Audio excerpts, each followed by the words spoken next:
All right. Welcome to another episode of Fan Therapy episode 39. You guys are looking at a different face because this is college football. This is my good friend Tyler. We're rocking the college football and fan therapy now. Still going to be talking about the NBA. Still going to be talking about my Eagles. Gonna have to get some Chelsea. Wait, gotta flip this way. Gonna have to get some Chelsea videos. The flag never moves no matter what I'm talking about. But we're here talking about college football with Tyler. He is a high school tennis captain, Eagles super fan, 2-0 in NFC championships, Pac-12 truther, and he is our fan therapy college football analyst. Tyler, how we doing, bro? Excited. We support college football. Oh my goodness. Should be the best year. Yeah. Been needing to talk about on the channel. We're getting up to it. Honestly, last year I felt like I kind of joined a group of people kind of getting into the fold, but really after watching a little bit last year, I'm kind of locked in, ready to go this year. Is that kind of a trend you're noticing? Kind of maybe after NIL kind of hit? It's definitely like the transfer portal NIL is kind of like giving it more shades to like the NFL where there's the excitement in the offseason of people moving around. Because before it's pretty much if you couldn't recruit, your team was pretty much in the water. Because recruits had to like if you transfer you to sit out a year. But now with the portal and NIL, like if your team needs a cornerback, there's kind of the excitement of like people are available that have experience. So I think that, and then like conference realignment obviously just made it so, like week 1, we're getting Texas, Ohio State. That's not a week 1 matchup. Like we're getting the two best teams in the country going at each other. Week 1 is crazy for college football.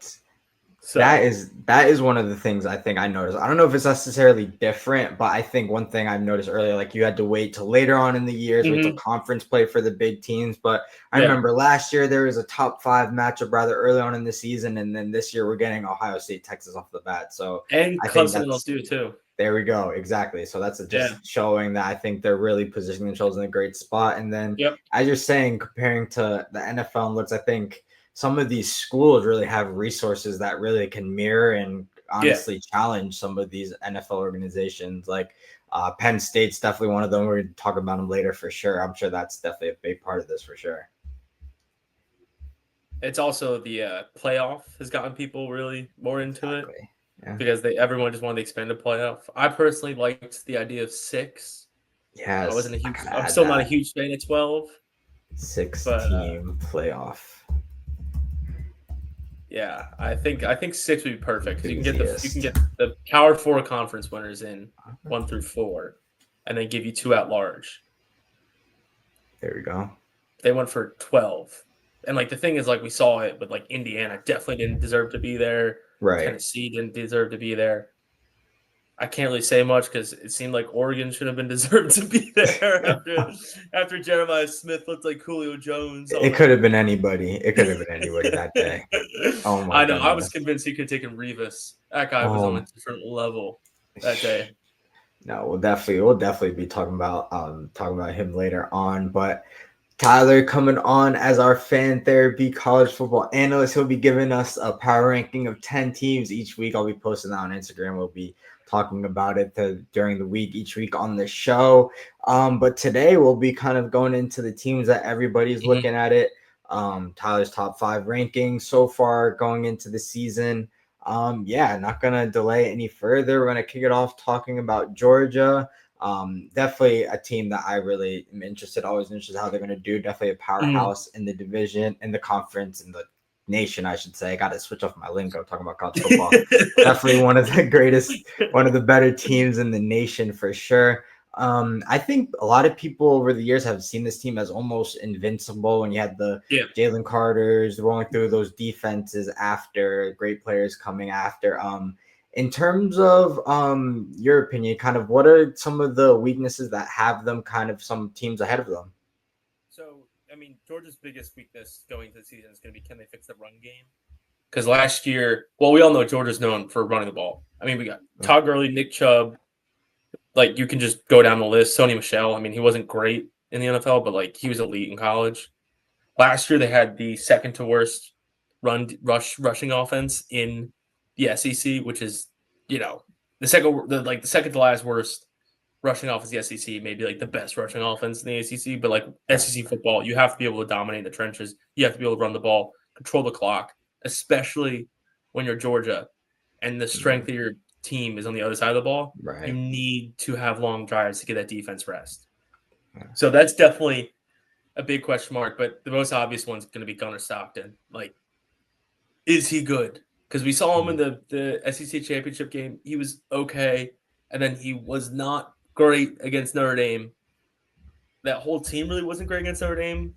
Wide receivers were dropping balls. I think they had I remember in the first half or something, there was either Notre Dame returned a kickoff or blocked a punt or something weird. So that game was a little iffy for them. Right. But again, college football, you don't have to have an elite quarterback to win, especially when you're Georgia. Yeah. But they have to be serviceable. And so that's the idea is can Gunnar Stockton be serviceable like a Carson Beck? Right. Or did he come in for Carson at some points last year? Yeah, right. I do remember that. Carson got hurt. Yeah, he came in. So he's got some experience under his belt, but again, he's going to need the run game. He's going to need some pass catchers to step up. So that's really Georgia's biggest question mark has to be almost their entire offense, basically, except the transfers. Gotcha. Georgia's going to have some. They did lose a few alignment, but it's Georgia. They're going to have a 5-star to replace their 5-star. Right. I think you brought up a really interesting point, especially from my standpoint with the running backs. I think you think they kind of had a line of running backs that kind of hit the NFL, like Sony Michel. I think there was another one who was with him there, and then down to DeAndre Swift. Then you get into the Chubbs. They've always kind of had somebody. Todd Gurley even before that. And I guess to your point, you're not really seeing those names in the past few recent years. So I think that just kind of shows that really that was one of their strengths that really paired well with that defense. And that goes, they don't really have the outstanding quarterback play. So there's nothing on that end really supplementing that. In terms of the Stockton now, what his player profile, is he relying on his arm mainly, staying in the pocket, or is he running a bit?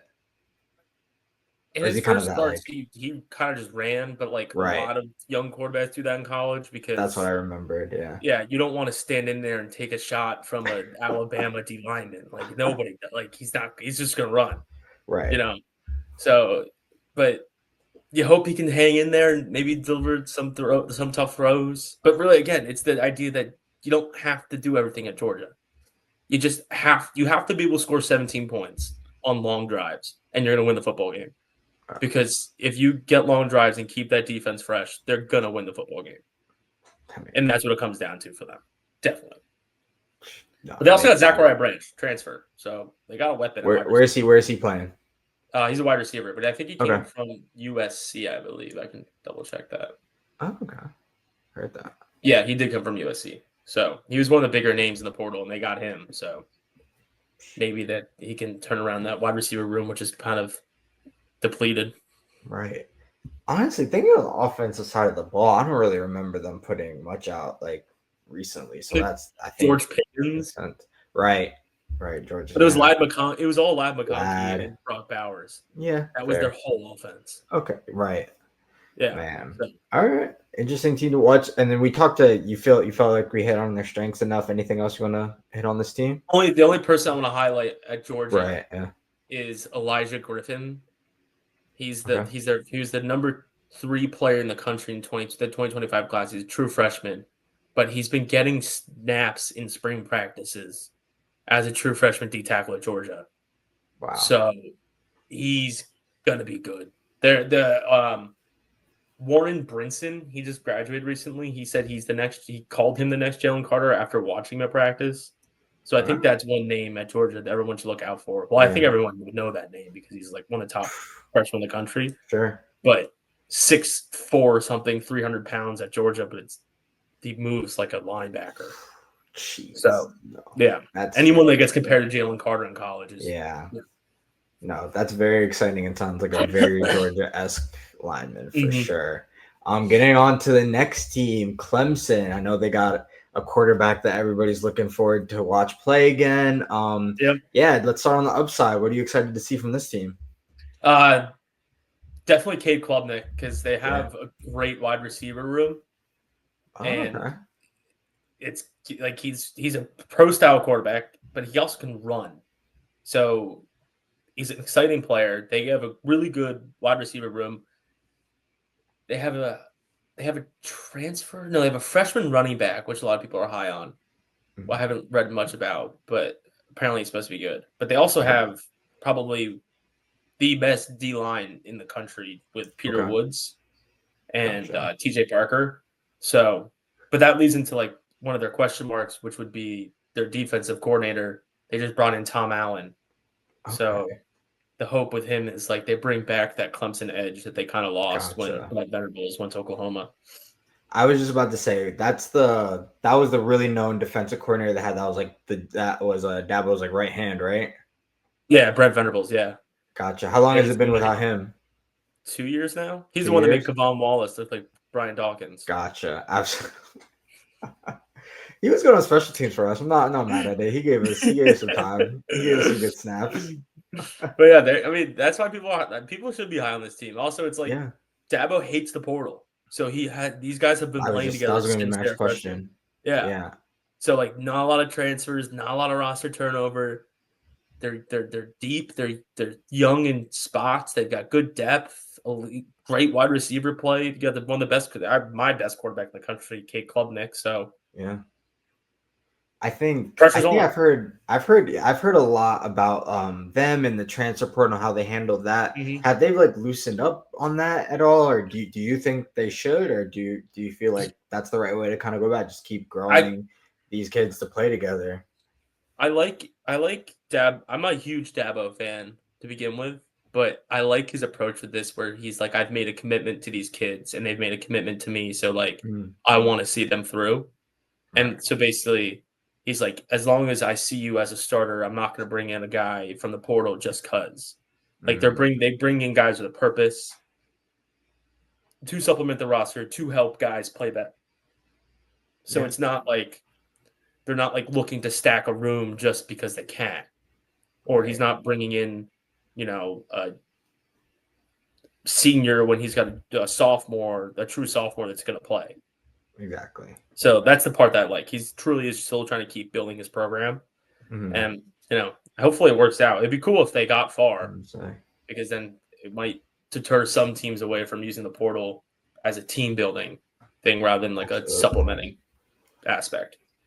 Absolutely. It seems like if he gets the quarterback that he wants and needs, his teams relatively perform well. And it sounds like they just had some time kind of without that. And now it seems like they've got that back in flying colors for sure. So that's definitely a team I'm really excited to see. And future NFL quarterback, going to keep it on. What are you about to say? It's DJU effect. Yeah. He's gonna get rid of DJU. Yeah. Did he make the Chargers roster? No way. Right? There's no way.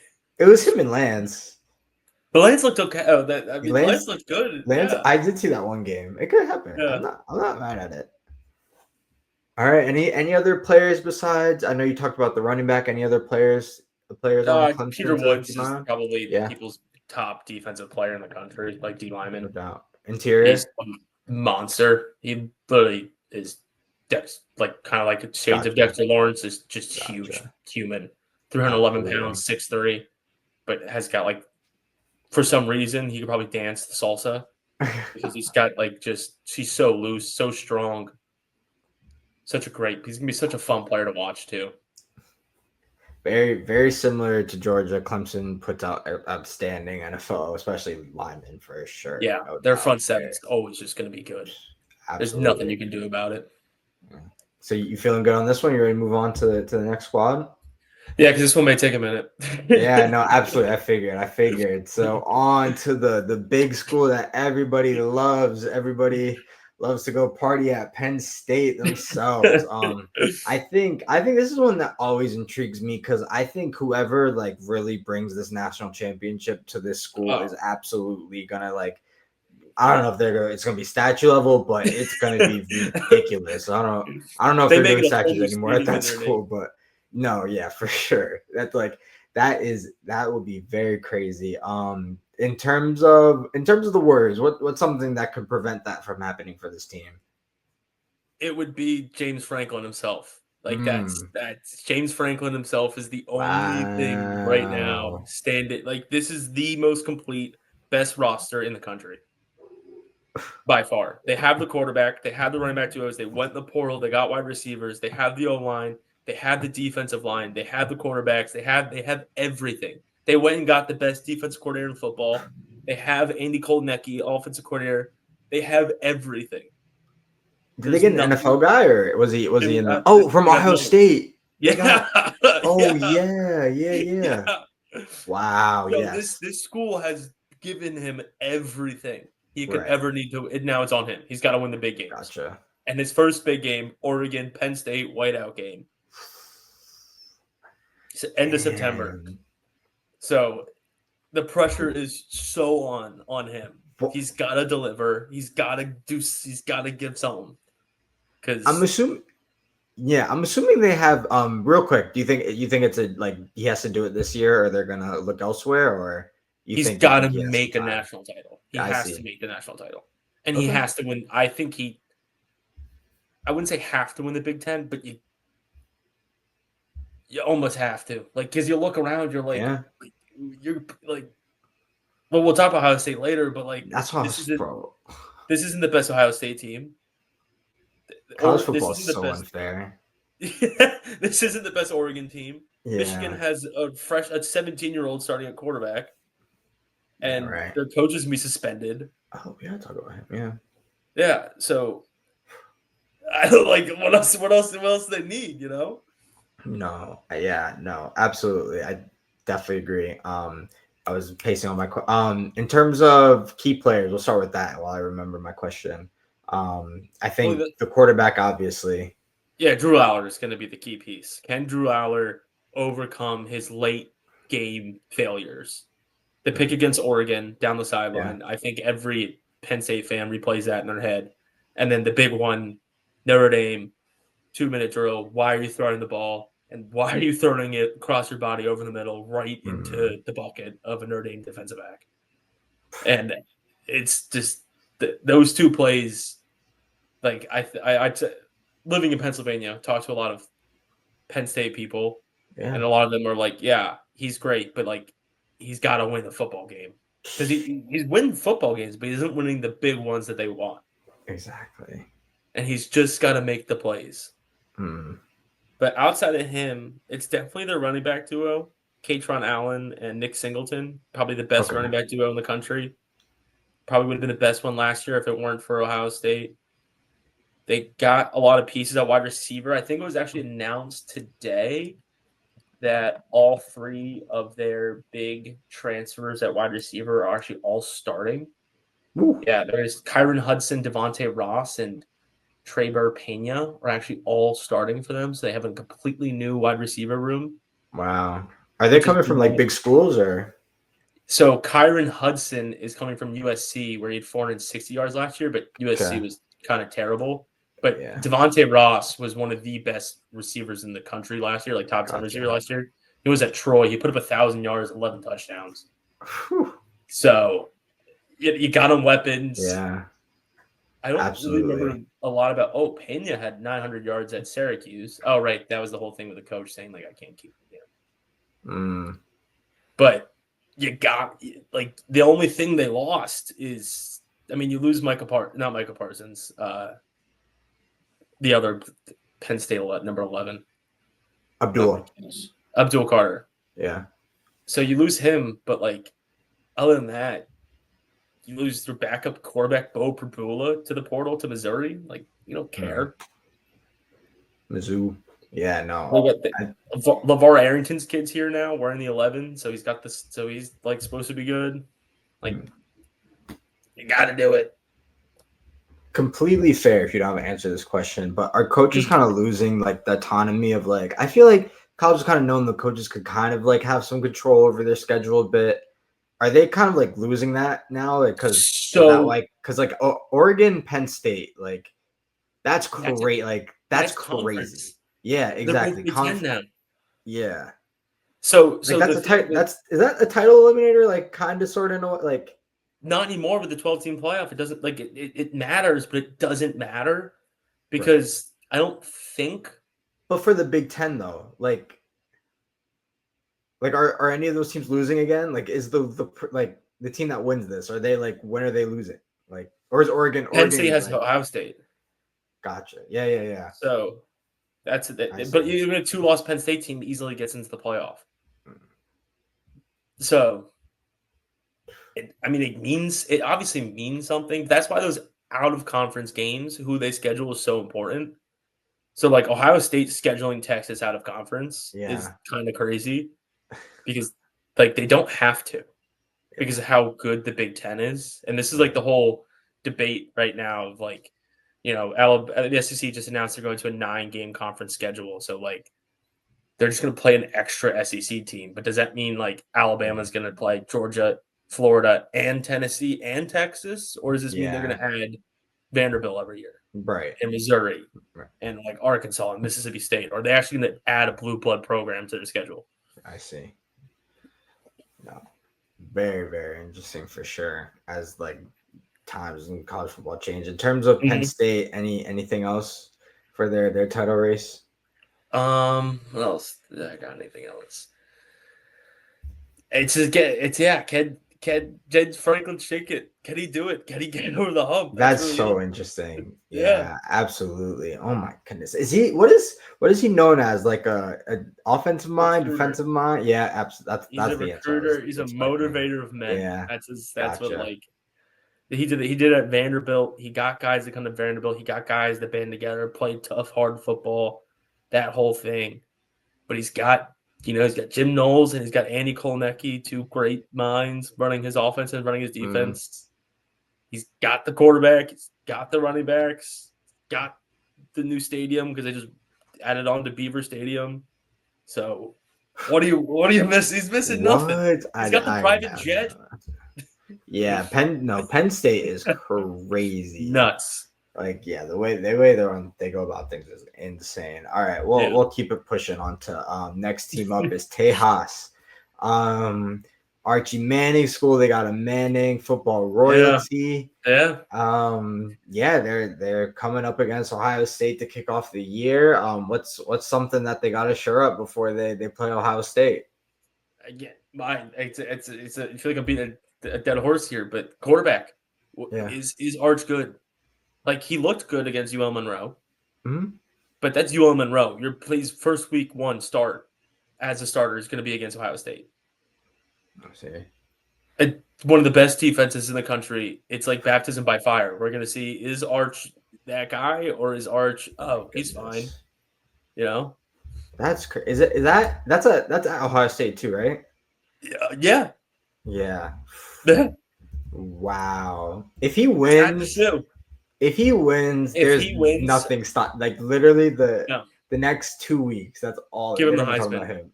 If he walks into the shoe and beats Ohio State by 2 scores, just hand him the Heisman on the field. Wow. Like that would be crazy. I'm very excited for that game. That would be the craziest thing. Unless like it's like purely just because Texas defense is like that. I was just about to ask how's their defense because they know they're coming up against the best of the best. They've got one of the best linebackers. They probably have the best linebacker. Their linebacker position group may be the best position group in college football. They have a guy, Anthony Hill Jr. Yeah. Last year, he had 16.5 tackles for loss and 8 sacks. Jeez. So, yeah. So, I mean, and he's coming back. Wow. And they got other guys around him. So, and then they also have this freshman that I really like. His name is Grayson Littleton. He's a cornerback, but he's more built like Jahdae Barron, where he's going to be like a nickel corner safety. And since Jahdae's gone, that position's kind of up for grabs. And I've been reading a little bit about this guy. He's having a good camp, so that could be a name to watch down the line this season. Ooh. But this Texas Ohio State game it's literally like if the Eagles played the Chiefs. Yeah. Like week 1 for no reason at all. But somehow it meant the entire. But the thing is, like, this game, whoever wins pretty much solidifies themselves as the number 1 team for the rest of the season. Like, I even think, like, looking at, like, the only way Ohio State would lose it is if, like, Penn State beats Oregon and beats them. Beats them. But, like, Texas wins, like, there's not much Like, that's so crazy. Like, your out of conference is an Ohio State. Like, your out of conference win could be an Ohio State win or a Texas win. Right. It's so crazy when we get down to the time to pick the playoff. I love that. That's great. That's awesome. Yeah. Now, anybody on the offensive side besides Archie or anything else to look out from the squad, or are we good? I know it gets a little simpler as we get to the better teams. The issue with Texas is they graduated 4 of their 5 offensive linemen. Yikes. So week 1, you have a new quarterback with 4 new offensive linemen. Yeah. Missing your 3 top receivers, Golden, Helm, and Bond all leave. That was mainly what I was asking because I know 2 of the receivers just the league. So so even Helm is their tight end, Gunnar Helm. So he's gone. Okay. Matthew Golden's gone. Isaiah Bond's gone. The running back, I think, is gone. I think he left, right? He's Blue? Is he with the Cowboys? Yeah, Blue. Yeah. His last name's Blue. So he's gone. 4 to 5 offensive linemen you replace, but then again, you are Texas. So Texas is the Cowboys is kind of tough. I gotta get that in for even though that's the playing for Texas and getting dropped to the Cowboys. Yeah. For a Eagles fan, I gotta admit. But go ahead, sorry. So I mean, but it's Texas, so like you're not, Kent State. Like you're one offensive lineman you're replacing with another 4 or 5 star guy. Right. But can he be good? I don't know. It's gonna be crazy. He can be as good as he wants, but that first game Ohio State, oh my gosh! Anybody can make you look stupid at that level. What's the meter in college football? Thing. Dude, that thing's gonna be. It would be off the thing. Yeah. Your whole screen would just be like shit upside down. I gotta see that. We gotta see that place one day for sure. Have you been to a Penn State football? No, we were supposed to go, but we're moving that weekend, so we had to change. Yeah, I was supposed to go to the whiteout game for Oregon, but I decided that wasn't. Okay, we don't have to hang too hard on Lana this time. I'm sorry. No. But moving's fun too. All right. Last but certainly not least at all, we have the gargantuan, the Ohio State University. I actually don't know who the quarterback is, so I'm about to learn about my favorite team right now a little bit more. But yeah, Sick. Let's talk about let's start easy. Let's talk about what's to love about this team for sure. So the reason that I put them 1 when most people don't is I fully believe that if you win the national championship, that is your spot until you lose it. So, Ohio State may not be the best team in the country, but, they won the national championship last year. They finished year 1. I think you should start the year 1. Some people don't like that. What's to love? It's the 2 most obvious players in all of college football. It's Jeremiah Smith and Caleb Downs. You have the 2 best players in college football. That's it. And they both play positions that's, so easy to affect the game. Caleb Downs basically playing safety, nickel corner, linebacker, blitzer, punt returner, outbound. He could even play boundary corner if they needed him to. He could even play a lineup at nose tackle and get some step. Probably do a good job there. And then Jeremiah Smith, probably the greatest freshman wide receiver I've ever seen. He looks like a 25-year-old. He looks like AJ Brown. He just looks 6'4". I found that out 3 weeks ago. I thought he was 6'1", 6'2". That's crazy. No, that's an issue. He's Julio Jones, and they have Julio Jones, and they have I don't know the best Swiss Army knife college football's seen since Tyrann Mathieu. Sure. So I like it. Or Jalen Ramsey. It's he's just a playmaker. He just makes plays. Then Jeremiah Smith makes plays. But they do have a lot of questions. Yeah. They do. I think that I named one of them with in the beginning in the intro of it. Yeah. I mean, Julian Sayin, quarterback, 5-star, redshirt freshman. Okay. But again, it's Ohio State. He doesn't do anything. Will Howard was good because he's a leader. And he doesn't do anything. He doesn't have to do anything. He just got to get the ball out of his hands. Because they still have Brendan Ennis and they still have, what's the other guy's name? oh, I'm blanking on the wide receiver's name, but it doesn't matter because he's still good. Like you just have to get the ball in your hand. No, absolutely. I completely agree. And I think I feel like Big Ten they always show up their run game one way or another. Yeah. Well, they weren't able to get a duo like they had last year. They had the best running back duo in the country. That was Travion Henderson and Quinshon Judkins was crazy. The fact Quinshon Judkins transferred there was nuts. And then him being like, yeah, I'm okay splitting carries, and they both nearly had 1,000 yards. But they got C.J. Donaldson from West Virginia, who people were high on last year. He had a solid year, but behind an Ohio State offensive line, especially when defenses are going to be worried about that pass game, he could have a huge year. Right.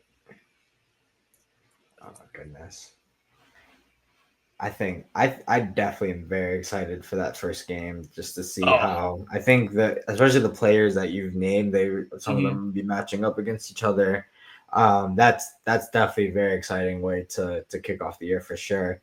That's the top 5 squads. Anything else to get off your hearts or minds? The only person I want to point out to you is Devin Sanchez at Ohio State. He's a true freshman who may start at boundary corner. Like he may start as outside corner for them. Gotcha. Is that like starting as a problem, or he's that good? No, he's a true freshman, so they got another one basically. Yeah. Right. Yeah. So they're stacked. The offensive line, like they graduate some guys, they win, they get a few guys in the portal. They got healthier because they were kind of hurt last year. Carnell Tate, that's who I was thinking of. Yeah. Receiver? Yeah. I do. I think I've heard that name before. Yeah, for sure. They also bring back James Peoples, and they also have Bo Jackson. They have a freshman named Bo Jackson. Bo knows. I think the best way to describe this college football season is the year of mystery quarterbacks. I think almost every team you can look at their quarterback besides really like 2 maybe Garrett Nussmeier and Cade Klubnik. Everyone else, you're like, oh, like he could be really good. Too? Oh, I guess Drew Aller, yeah. But again, I don't trust Drew Aller in big moments to deliver big throws. Yeah, got you. We'll definitely be getting deeper into those rankings for sure. No doubt. You'll get your chance for sure. But I think you said it great. The year of mystery quarterbacks. We'll put that somewhere for sure. Coming at y'all soon. The first, I guess we'll run the rankings after this week, like the weekend roll, and then run the rankings. So next week, Tyler's first top 10 power rankings. Happy to have a college football analyst on board the Fan Therapy TV train. Excited to be here. No, love college absolutely. Football. No, so excited to have you, bro. That's everything from us. Remember to like, comment, subscribe. Appreciate y'all. Peace. Go Ducks.